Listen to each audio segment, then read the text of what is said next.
नमस्कार. आज मी तुमच्यापुढे श्री विष्णूंचा पहिला अवतार मत्स्य अवतार कथा घेऊन आली आहे. मत्स्य अवतार हा भगवान श्री विष्णूंचा पहिला अवतार आहे.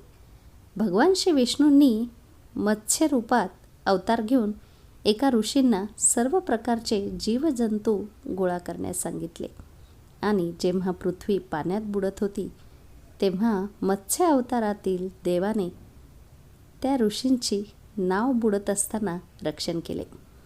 यानंतर ब्रह्मदेवाने पुन्हा जीवन निर्माण केले. दुसऱ्या मान्यतेनुसार जेव्हा एका राक्षसाने वेद चोरले आणि समुद्राच्या खोलवर लपवले तेव्हा भगवान श्री विष्णूंनी मत्स्य रूप धारण केले आणि वेद परत मिळवले आणि त्यांना पुन्हा स्थापित केले. आता बघूयात मत्स्य अवताराची कथा. एकदा ब्रह्मदेवांच्या निष्काळजीपणामुळे एका मोठ्या राक्षसाने वेद चोरले.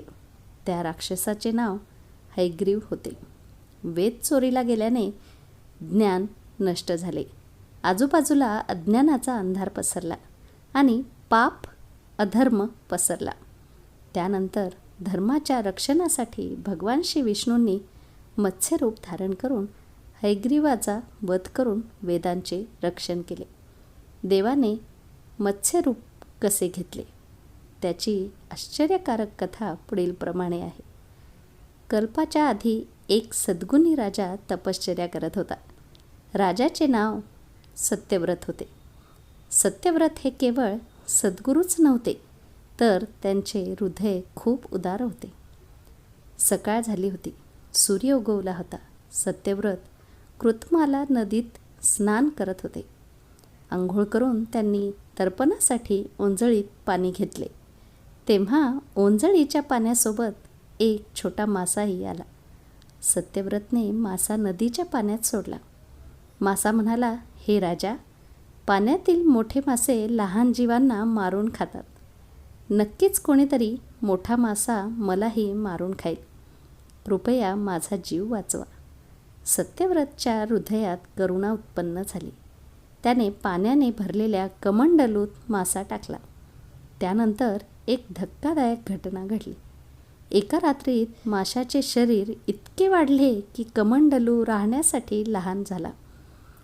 दुसऱ्या दिवशी मासा सत्यव्रतला म्हणाला, हे राजा, मला राहण्यासाठी दुसरी जागा शोधा, कारण माझे शरीर वाढले आहे.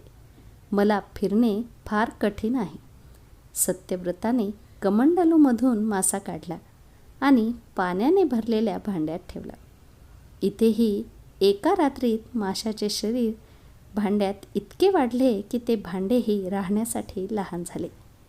दुसऱ्या दिवशी मासा पुन्हा सत्यव्रतला म्हणाला, हे राजा, माझ्या राहण्यासाठी दुसरी कुठेतरी व्यवस्था करा, कारण माझ्या राहण्यासाठी भांडेही लहान होत चालले आहे. मग सत्यव्रतने मासा बाहेर काढला आणि तलावात ठेवला. पण माशासाठी तलावही लहान झाला. यानंतर सत्यव्रत यांनी मासा नदीत आणि नंतर समुद्रात टाकला. आश्चर्य हे होते की समुद्रातही माशाचे शरीर इतके वाढले की माशाच्या राहण्यासाठी ते खूपच लहान झाले.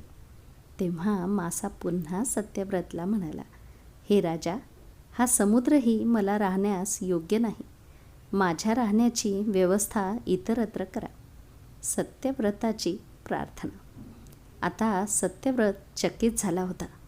असा मासा त्याने यापूर्वी कधीच पाहिला नव्हता. तो आश्चर्यचकित स्वरात म्हणाला, माझ्या मनाला विस्मयाच्या सागरात बुडवणारे तुम्ही कोण आहात? तुमच्या शरीराची दररोज ज्या गतीने वाढ होत आहे ती लक्षात घेता तुम्ही नक्कीच देव आहात असे म्हणता येईल. खरे आहे. मग तुम्ही माशाचे रूप का घेतले आहे ते सांगा. खरेच ते भगवान श्रीहरी होते. भगवान श्री विष्णूंचा मत्स्य अवतार होता. माशाच्या रूपात श्रीहरी अवतरले. हे राजा, हैग्रीव नावाच्या राक्षसाने वेद चोरले आहेत. जगभरात अज्ञान आणि अधर्माचा अंधार पसरला आहे. हैग्रीवला मारण्यासाठी मी मत्स्य रूप धारण केले आहे. आजपासून 7व्या दिवशी पृथ्वी विनाशाच्या चक्रात जाईल. समुद्रात मोठमोठ्या लाटा येतील. भयंकर पाऊस पडेल. संपूर्ण पृथ्वी पाण्यात बुडून जाईल. पाण्याशिवाय दुसरे काहीही दिसणार नाही. एक नाव तुमच्यापर्यंत पोहोचेल. 7 दिवसांनी सर्व धान्य आणि बियाणे घ्या. ऋषीमुनींसोबत नावेवर बसा. त्याच क्षणी मी तुम्हाला पुन्हा दर्शन देईन आणि तुम्हाला आत्मज्ञान देईल. त्या दिवसापासून सत्यव्रत श्रीहरीचे स्मरण करीत प्रलयाची वाट पाहू लागला. 7व्या दिवशी प्रलय आल्याचे दृश्य दिसले. समुद्रही वाढू लागला आणि त्याच्या मर्यादेपलीकडे वाहू लागला. जोरदार पाऊस सुरू झाला. थोड्याच वेळात संपूर्ण पृथ्वी पाण्याने भरली. संपूर्ण पृथ्वी पाण्याने व्यापलेली होती. त्याच क्षणी एक नाव दिसली. सत्यव्रत 7 ऋषींसह त्या नावेवर बसला. त्यांनी नावेत संपूर्ण धान्य आणि औषधी बिया भरल्या. विनाशाच्या सागरात नाव तरंगू लागली. त्या नावेशिवाय त्या विनाशाच्या महासागरात कुठेही काहीही दिसत नव्हते. अचानक महाप्रलय सागरात मत्स्यरूपात श्रीहरी प्रकट झाले. सत्यव्रत आणि 7 ऋषी मत्स्यरूपात देवाची प्रार्थना करू लागले. हे प्रभू, तुम्हीच सृष्टीचा उत्पत्तीकर्ता आहात. पालनकर्ता आणि रक्षक तुम्हीच आहात. कृपा करून आम्हाला तुमच्या आश्रयात घ्या आणि आमचे रक्षण करा.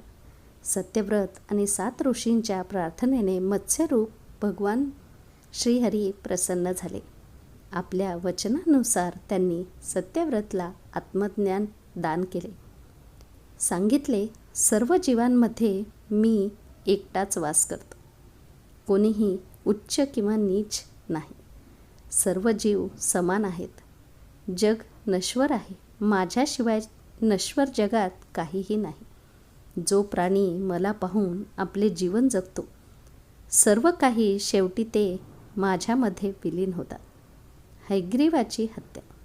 मत्स्यरूपात भगवंताकडून आत्मज्ञान मिळाल्याने सत्यव्रताचे जीवन धन्य झाले.